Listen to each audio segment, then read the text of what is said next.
Hi, I'm Amanda, an Applications Engineer MSP. I'm going to talk you through how I helped one of our customers interpret their benchmark report results in a 20-minute phone call and save £20,000 in machine downtime, lost production and lengthy waits for a maintenance visit.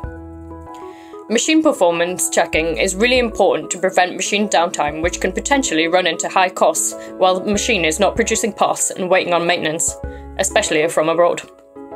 The NC Perfect Part Benchmark is a machine health check which can be performed on a schedule to diagnose and predict a machine's health.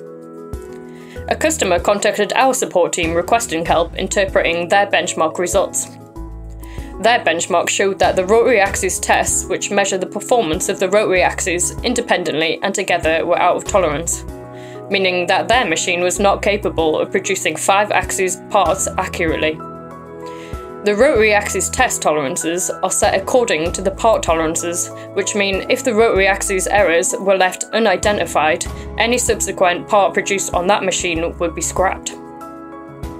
From NC Perfect Part rotary axis test results, we are able to interpret whether the errors are likely to be caused by a mechanical or kinematic fault.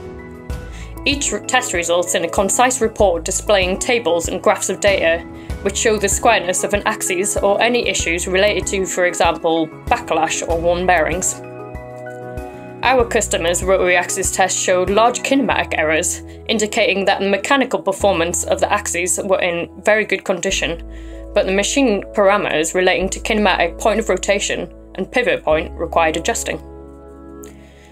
NC Perfect Part rotary axis test results will display these suggested changes required to the point of rotation, so our customer was able to quickly adjust their machine parameters so that their machine was back up and running and producing good parts quickly, saving them the cost and lockdown wait time of flying someone over from Europe to fix their machine.